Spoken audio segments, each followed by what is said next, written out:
¿Qué dice el Gafi? Yo tengo una lectura, Alberto, de apertura en el Gafi. Y es bien interesante porque muchos oficiales de cumplimiento con los cuales he tenido la ocasión de conversar sienten que la restricción viene del Gafi y realmente no, las restricciones y los temores, por qué no decirlo, vienen de las autoridades nacionales. Entonces estamos frente a un caso de arbitraje normativo. El Gafi, la exigencia principal está enfocada en algo que ellos han denominado regla del viaje. ¿Por qué no compramos un Bitcoin en este momento? Podríamos hacer la compra con Bitcoin.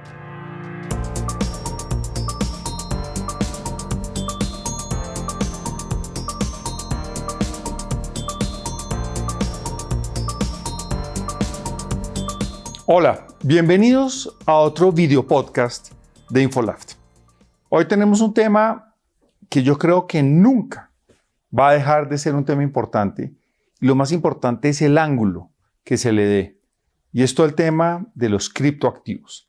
Y para eso vamos a invitar a una persona conocida, una persona de la casa, que hace pocos días dio una charla muy interesante que dio mucho de qué hablar. Y una persona que no solamente estudia ese tema, sino estudia el tema de la prevención del lavado de activos. Quiero saludar muy especialmente a Sergio Reyes. Hola Sergio, muchas gracias por esta especial invitación. Muchas gracias, Alberto. Para mí es una novedad estar de este lado de la mesa y pues, agradeciéndole de nuevo a usted por la deferencia y abrir este espacio para que conversemos de un tema que es de especial relevancia para todos los que gestionan riesgos de lavado de activos en este momento. Bueno, para los que no lo saben, Sergio lleva ya muchos años siendo el director de la revista, el director de comunicaciones, el líder del área de comunicaciones de InfoLaft. Entonces, Sergio está detrás de todos nuestros productos informativos y también me asesora a mí en muchos de los temas de comunicación, en muchas de las charlas que doy. Entonces, Sergio está cocinando todo el material que se publica. Entonces, hace unos pocos días le hice esta invitación y él no estaba muy seguro de querer sentarse aquí. Sobre todo esta vez no ayudó a preparar las preguntas, no ayudó a preparar los temas. Está aquí como un invitado más. Entonces lo sacamos de su zona de confort, pero ya se van a dar ustedes cuenta por qué lo invitamos. Bueno, Sergio, lo que queremos hablar hoy en día es el tema de los criptoactivos. Y yo creo que vale la pena empezar de cero y muy pronto contarle a las personas qué es y un poquito de qué se trata. Pero les adelantamos de una vez que usted perdió criptoactivos, que usted se ha metido a analizar el tema y ha hecho reportaje yendo a la fuente de estos negocios y también en el último evento planteó lo que puede ser el futuro del compliance para esto. Entonces vamos a hacer una charla muy amena sobre este tema y empecemos por una explicación muy breve, una explicación para una persona de esos que no han querido mirar el tema porque cree que no le va a llegar. ¿Qué hay que saber sobre este tema? Lo primero que yo diría, Alberto, es que es un tema que llegó para quedarse. Llevamos ya casi 15 años con criptoactivos circulando en la economía de manera, digamos, un poco subterránea inicialmente. Con el paso de los años, algunos países han ido teniendo una vocación de apertura hacia este mercado que mueve millones, miles de millones de dólares cada año. Un activo virtual, como lo ha denominado Gafi, anteriormente conocíamos este tipo de representaciones digitales de valor como criptomonedas, pero la definición que Gafi concretamente ha postulado para efectos de la prevención del lavado de activos es activo virtual, y es básicamente una representación digital de valor, para el caso de Bitcoin, por ejemplo, que es una de las más conocidas. Sirve en este caso como un medio de pago, como un vehículo de inversión también. Hay personas que invierten en este mercado esperando un incremento potencial de su valor para posteriormente venderlo. Es, digamos, un poco especulativo en ese aspecto. Y hay muchas personas, sobre todo las que no han profundizado mucho en ese mercado, creen que solamente existe Bitcoin. No, hay cientos de activos virtuales en este momento circulando. Está Ethereum, por ejemplo, que es una de las más famosas, está Ripple, está Litecoin, hay una que nació incluso de un videojuego como a manera de broma que se llama Dogecoin, que también ha tenido un crecimiento exponencial y circulan, como le menciono, millones de dólares en estas representaciones digitales. Las personas usualmente las adquieren a través de un exchange que, para efectos comparativos y de facilitar la comprensión, podemos categorizar a esos exchanges como una casa de cambios en la que una persona va y con fiat, ¿no? Con un peso colombiano, con un peso uruguayo, con un dólar estadounidense, compra una fracción o compra una unidad de algún criptoactivo de su preferencia. En este caso, por ejemplo, puede ser Bitcoin, y ese criptoactivo, lo recomendable es que lo almacene en una wallet, en una billetera, en la cual puede, digamos, proteger de mejor forma su inversión, porque los casos de robos de criptoactivos usualmente se han concentrado en los exchanges. Entonces el usuario abre una cuenta en uno de estos exchanges, por ejemplo, invierte una cantidad considerable de dinero y lo deja allí depositado en su perfil de usuario. Pues si ese exchange es hackeado, como ha ocurrido en innumerables casos alrededor del mundo, pues pierde obviamente sus recursos. Entonces lo recomendable siempre es que eso vaya a una wallet que tienen otros mecanismos de seguridad pues mucho más... Como una especie de custodio. Exactamente, es un custodio. Entonces, le propongo un ejercicio. ¿Por qué no compramos un Bitcoin en este momento de frente a nuestros invitados y hacemos todo? Aquí tengo un computador.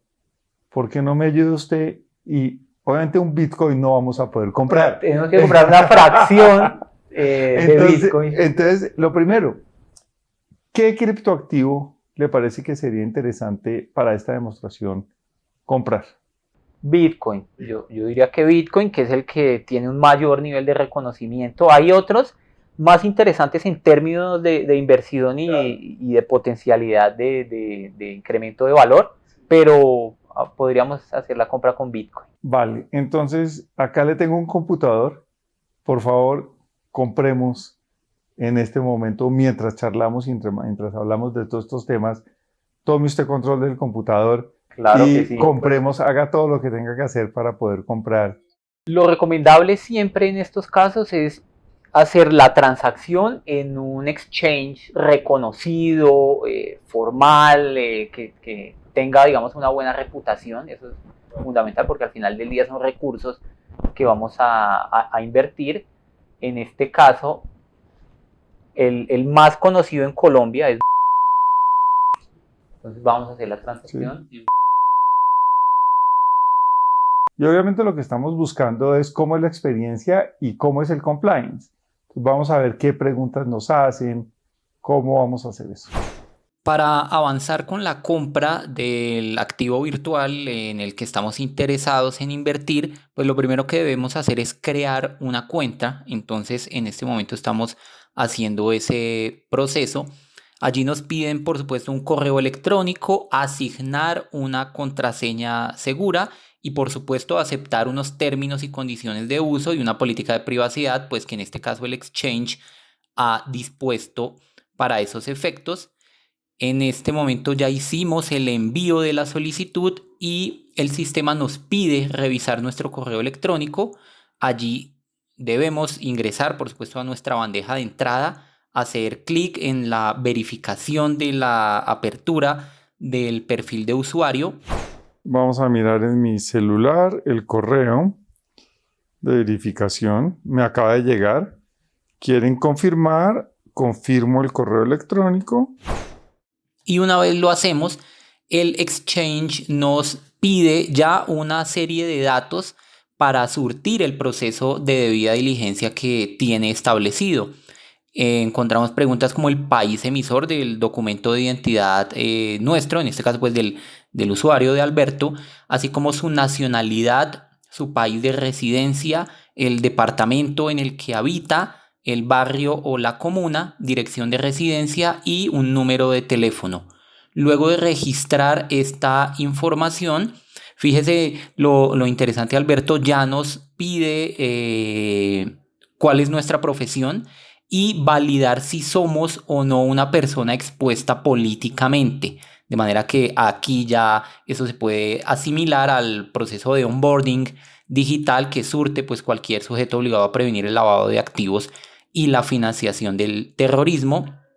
Y surtido este paso, ya tenemos que hacer una verificación de identidad, para lo cual debemos escanear un código QR y proseguir o avanzar con nuestro teléfono móvil y surtir pues las etapas que allí se tienen establecidas.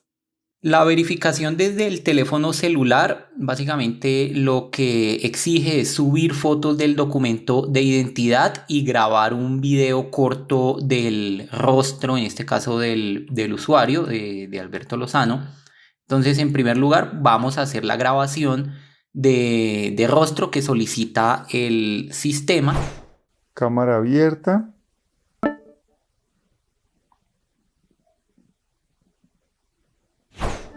Ahora tenemos que hacer un cargue del documento de identidad. Esto se hace a través de una fotografía. Entonces, en primer lugar, seleccionamos la opción cédula de ciudadanía. Debemos tomar una fotografía de la parte frontal del documento. Posteriormente, una foto de la parte trasera de la cédula de ciudadanía. El sistema procede a subir el documento. En esto ocupa algunos segundos. Y recibimos la notificación de cargue efectivo del documento y del video.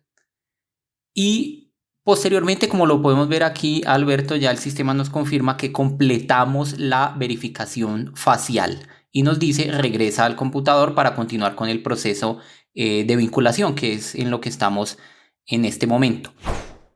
En cuestión de segundos, el exchange ya verificó los datos que le enviamos y nos envían una notificación en la que nos dicen que estamos aprobados y que desde ya podemos abonar o retirar hasta $1,000 al mes en criptoactivos. Vale, ese dinero obviamente no se puede entregar en efectivo. No se puede entregar en efectivo. Estamos de manera remota. ¿Qué opciones dan ellos para ingresar el dinero? Las opciones usualmente son pagos y el sistema nos pide recargar la billetera que está atada, la billetera no en la cual vamos a almacenar los criptoactivos, sino una billetera a través de la cual se van a desembolsar los recursos al exchange para que nos, por supuesto, habilite criptoactivos. Entonces vamos a hacer una recarga de esa billetera. Para la recarga de la billetera, pues por supuesto podemos seleccionar entre varias opciones. Una de ellas es un pago con tarjeta de crédito, otra es el débito de nuestra cuenta de ahorros. Entonces lo que procede en este caso es escoger la selección de preferencia del usuario. En este caso vamos a hacerlo por transferencia bancaria.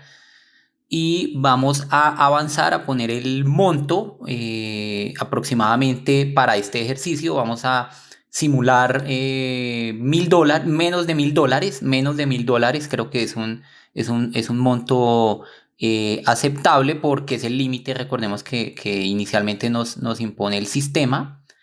Y vamos a continuar con el proceso, por supuesto, de pago para estos efectos.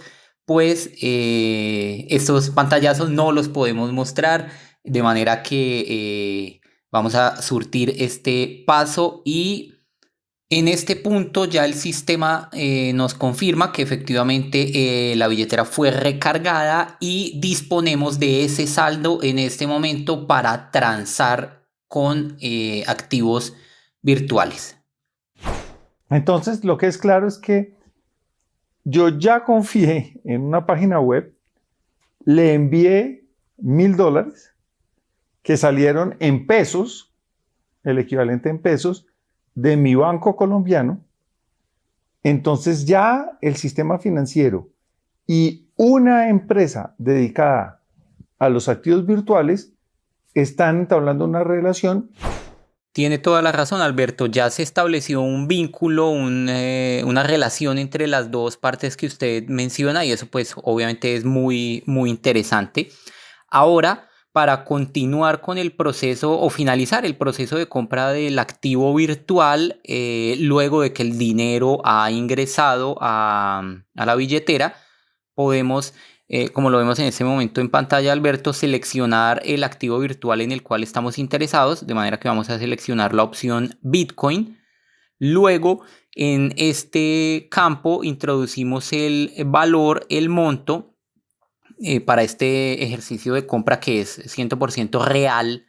Vamos a introducir el valor de 3 millones de pesos colombianos. Y de esta manera hacemos clic y vemos como nos muestra este pantallazo que la compra fue realizada. De manera que, Alberto, usted ya es propietario de 0,028 fracciones de Bitcoin. Entonces, es el resultado de esta compra que hemos realizado en este momento, insistimos, a través de un exchange representativo para el territorio colombiano.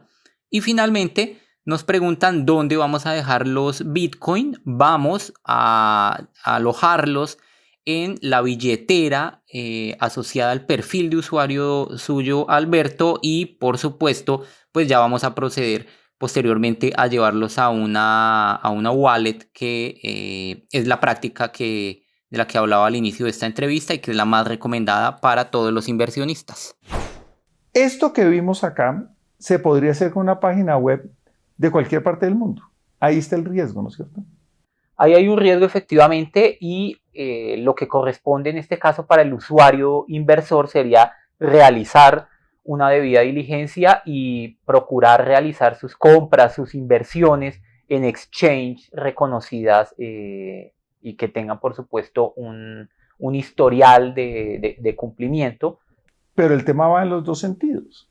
Ellos también tienen que hacer la debida diligencia. Entonces, si el señor está en otro país, le quedaría muy difícil hacer la debida diligencia de Alberto Lozano. Claramente, por eso ellos han incluido, para el caso concreto del ejemplo que hoy estamos compartiendo con la audiencia de Infolaft Podcast, por eso ellos identifican la dirección IP desde la cual se está realizando la afiliación del usuario al exchange y por supuesto la transacción posterior de recarga de la billetera para establecer que el usuario está domiciliado, en este caso, en territorio colombiano. Bueno, eso va a estar muy interesante. ¿Qué dice el Gafi de todos esos problemas, de las diferencias que hay entre los niveles de los exchanges? Yo tengo una lectura, Alberto, de apertura en el Gafi. Y es bien interesante porque muchos oficiales de cumplimiento con los cuales he tenido la ocasión de conversar sienten que la restricción viene desde el Gafi y realmente no, las restricciones y los temores, por qué no decirlo, vienen de las autoridades nacionales.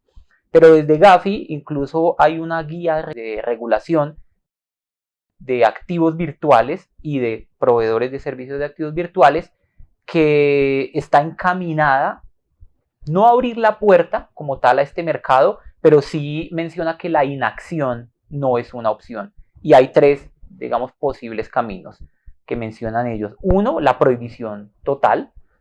Y para los países que opten por una prohibición total, el Gafi lo que les pide es hacer cumplir esa prohibición y asignar los recursos necesarios para que eso se cumpla. Hay otro camino que es el de la aprobación, la apertura, ¿no?, a este mercado. Y ahí hay algo muy interesante. El Gafi recuerda el principio de misma actividad, mismo riesgo, misma supervisión.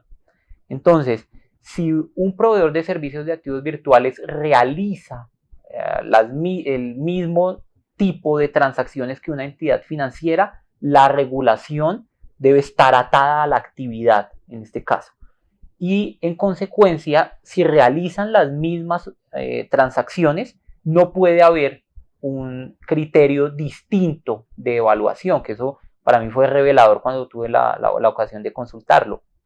Entonces el Gafi lo que está diciendo es, señores, tienen que actuar, señores autoridades nacionales, tienen que tomar medidas en este particular.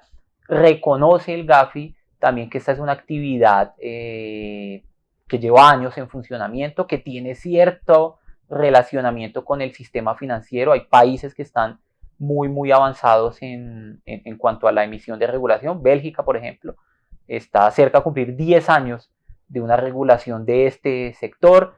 En América Latina la cosa no ha avanzado a ese mismo ritmo. Entonces, pues claramente allí hay mucho por hacer. Entonces estamos frente a un caso de arbitraje normativo.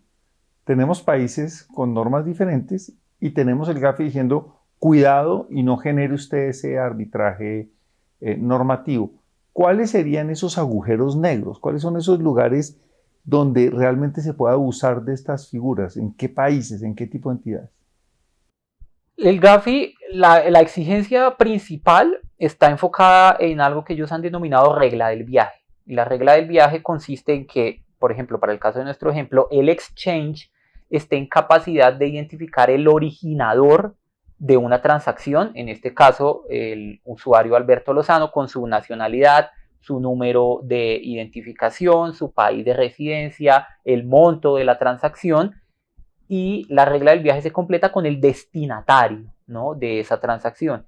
Eso aplicaría, por ejemplo, para el caso hipotético en que Alberto me transfiera a mí una fracción de Bitcoin o una fracción de cualquier otro activo virtual. Entonces, también se tienen que registrar en ese exchange, que es la plataforma que está prestando el servicio, los datos del destinatario, en este caso mi nombre, mi nacionalidad, los mismos datos que se registraron para Alberto. Uno de los grandes problemas que se han encontrado a nivel mundial y al que el Gafi denomina de una forma muy curiosa problema del amanecer consiste justamente en eso, Alberto, que hay países en los cuales hay una regulación muy estructurada, pongamos de ejemplo a Bélgica, y hay países en los que esa regulación no existe o todavía tiene que tener una evolución posterior, por ejemplo Colombia. Entonces los exchange o los proveedores de servicios de activos virtuales belgas muy seguramente van a poder cumplir con la totalidad de los requisitos regulatorios, y en Colombia o Chile o Guatemala posiblemente la situación no sea similar. Entonces eso genera un riesgo porque la regulación es muy diferente en los países. Ese es un primer, digamos, elemento que nosotros debemos considerar. Bueno, el riesgo es una percepción, pero ¿qué datos objetivos tenemos sobre el riesgo de lavado de activos en estos activos virtuales? Durante la conferencia que tuve la ocasión de dictar hace algunos días aquí en Bogotá, en el World Compliance Forum, estuve levantando una serie de datos y encontré, por ejemplo, que en Colombia, de acuerdo con la Evaluación Nacional de Riesgos, el sector de activos virtuales está catalogado con un riesgo medio alto, que es un riesgo, digamos, considerable. Pero cuando uno mira los datos, por ejemplo, contenidos en el informe de gestión de la UIAF, encontramos que en el periodo comprendido entre el 1 de enero y el 31 de diciembre de 2022, solamente hubo un caso relacionado con criptoactivos, no hubo más. Y en cuanto a informes de inteligencia, que son esos productos preparados por la UIAF que tienen como destinatarios a la Corte Suprema de Justicia o a la Fiscalía General de la Nación, solamente hubo 3 informes de inteligencia. Ese es un número muy bajo en comparación con otros sectores que aparecen allí en ese informe de gestión y que estamos mostrando en este momento en pantalla. Y también es un número muy bajo de informes de inteligencia, de casos y de informes de inteligencia.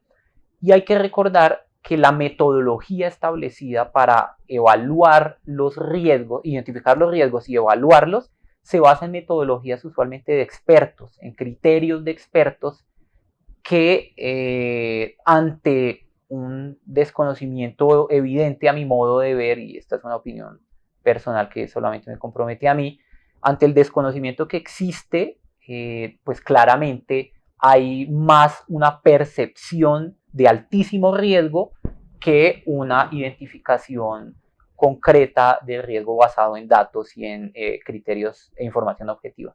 Pero yo creo que los datos que usted trae también dan otro mensaje, que las autoridades ya están en capacidad de investigar estos casos, que las autoridades ya están iniciando investigaciones que le están digamos, dando trabajo a la fiscalía y a los jueces y que van a tener resultados próximamente. Entonces, yo creo que la noticia, digamos, la chiva que tenemos es que Colombia ya tiene investigaciones por casos de activos virtuales, que ya se sabe que hay sospecha de lavado de activos y que las autoridades entienden el fenómeno y son capaces de redactar informes. Yo creo que ese es un avance desde el punto de vista investigativo. Es cierto que las autoridades están en capacidad de identificar casos de posible lavado de activos. No se ha hablado hasta el momento de financiación del terrorismo, solamente de lavado de activos asociados a los activos virtuales. Eso es evidente y es muy importante. Y el mensaje de mi conferencia no iba, y lo precisé allí ante ese auditorio, hacia una apertura total y disminuir el riesgo de los activos virtuales, porque digamos, ni siquiera yo tengo claramente medido ese riesgo. El mensaje iba más hacia tomar en cuenta de nuevo los datos, que los oficiales de cumplimiento puedan volver a ese rol de gestores de riesgos, y que con base en criterios, información, datos objetivos, pues puedan identificar de manera muy clara cuáles son los riesgos asociados a este sector, que los hay, por supuesto. A nivel mundial ha habido casos, investigaciones, sanciones asociadas a los criptoactivos, no tanto en relación con lavado de activos. Claramente hay situaciones que escapan a la regla, pero sobre todo se han enfocado en estafas hacia el consumidor, y son estafas que al final del día se producen y que tienen como caldo de cultivo la falta de regulación, que ese es un mensaje muy importante en el que el Gafi se ha enfocado en los últimos 2 años. Regulación y transparencia. Bueno, yo creo que para concluir esto, deberíamos hacer un SARLAFT, un procedimiento de gestión de riesgo para nuestro público y para entender esto en orden. Entonces, hagamos todas las etapas. Contexto. Usted habló del contexto internacional, países más desarrollados, países menos desarrollados. Tenemos recomendaciones internacionales, pero también hay un contexto normativo importante que hay que conocer. Y es que hay que pasar por entidades vigiladas que tienen que tener controles para este tipo de activos, pero también las empresas que se dedican tienen que tener sus AgriLaft, ¿no es cierto? Exactamente, desde diciembre del año 2020, cuando la Superintendencia de Sociedades actualizó sus AgriLaft, el sector de activos virtuales, que comprende exchange, que comprende custodios o wallets, entre otras organizaciones, tienen el deber de implementar un sistema de autocontrol y gestión de riesgo integral del lavado de activos y financiación del terrorismo. Tienen que contar con un oficial de cumplimiento debidamente nombrado en la organización y notificado a la Superintendencia de Sociedades. Estas organizaciones también tienen que entregar reportes de operaciones sospechosas ante la UIAF, tienen que cumplir con todos los procedimientos de debida diligencia del cliente, simplificada y extendida, establecidos en la propia norma. De manera que estamos ante un sector que para el caso colombiano ya cuenta con una regulación y ya cuenta con oficiales de cumplimiento debidamente nombrados. Y también está al otro lado de la moneda, que también existe información de riesgo, está calificado como riesgo alto, tenemos casos de fraudes, de estafas, de captación masiva. Entonces, ese es el contexto que hay que conocer. Para pasar a la siguiente etapa, que es la etapa de identificación del riesgo. Creo que podemos dejar de lado todos los riesgos regulatorios y todos los riesgos de fraude y centrarnos en los riesgos de lavado de activos. Es posible hacer transferencias por montos muy importantes de dinero entre delincuentes para lavar activos. Es posible mezclar el dinero, es posible casi que llegar a transacciones en velocidades impresionantes que ni siquiera el efectivo, ni siquiera otros valores. Entonces, sí hay unas tipologías, pero usted mencionaba en su conferencia, y uno de los temas que uno lee es el tema de los mixers, y siempre han hablado de los mixers. Entonces, dentro de las muchas tipologías que hay, están esas. ¿Cómo funcionan? Los mixers son proveedores de servicios de activos virtuales en los cuales es posible mezclar diferentes tipos de criptoactivos procedentes de múltiples orígenes, y sobre esa modalidad o tipo de servicio exchange sí hay una percepción mayor de riesgo. Hay, digamos, casos documentados en los que presuntamente estos mixers han sido utilizados para ocultar fondos, desviar fondos, para actividades de lavado de activos, de manera que sí es un tipo de servicio en el cual un profesional de cumplimiento debería enfocarse para evaluar efectivamente el riesgo que existe. Y también, además de los mixers, hay dos tipos de exchange en general, los exchange centralizados y los descentralizados.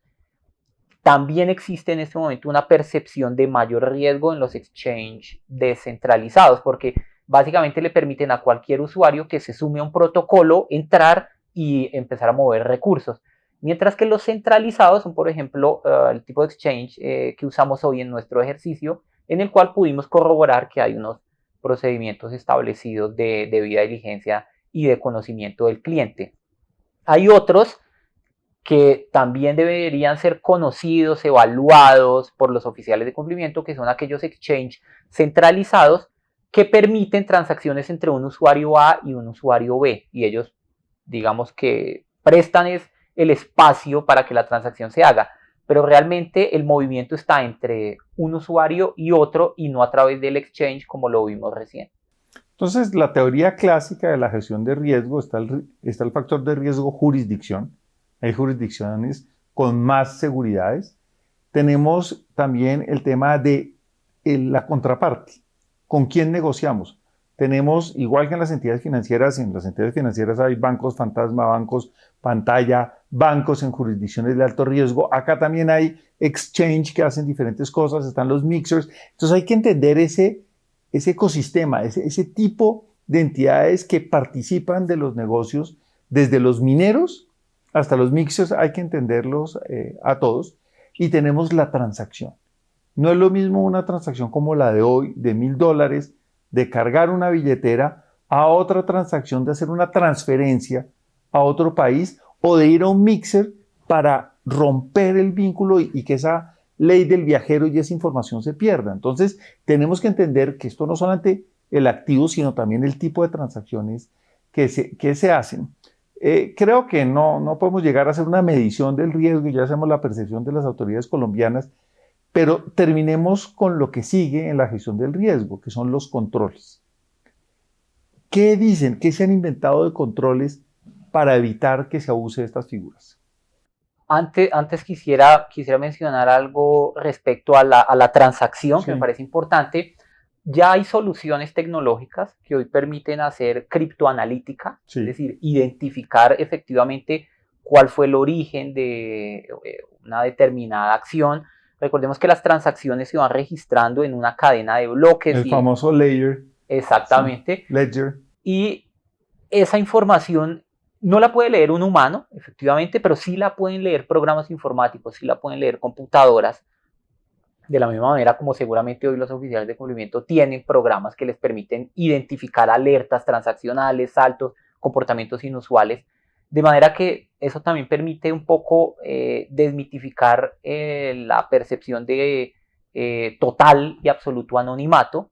Efectivamente se requiere una solución tecnológica para esos efectos, pero así como en el sistema internacional SWIFT quedan registradas las transacciones, en el mundo de los criptoactivos también esos registros quedan y no pueden ser alterados de ninguna manera.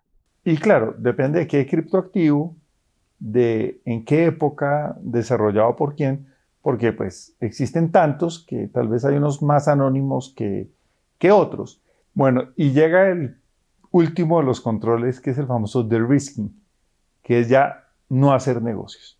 Vimos en este ejemplo que necesitamos al sector financiero para el ingreso del dinero a la billetera. Hay que cargar esa billetera, hay que empezar con dinero fiat, con dinero real de algún país para poder empezar. Y ahí se requiere al sector financiero, a los medios de pago, ahí se requieren las redes. pero muchas de ellas han dicho no queremos trabajar. Entonces hay un de-risking. Para terminar, ¿cómo está el de-risking hoy en día y hacia dónde va? El de-risking hoy es la regla general. Las instituciones financieras, no solo en Colombia, sino en la mayoría de países de América Latina, han optado por no permitir o no transar con activos virtuales. Aunque yo he conocido varios casos en América Latina y reconocidos estas vinculaciones por funcionarios de instituciones financieras, muchas son conscientes de que dentro de su portafolio de clientes hay proveedores de servicios de activos virtuales. Y un poco para aprender, me han dicho algunos de ellos, para aprender cómo funciona, para tener un entendimiento, digamos, más profundo del mercado. Pero la regla general es el de-risking. A mi modo de ver, esa opción se va a terminar.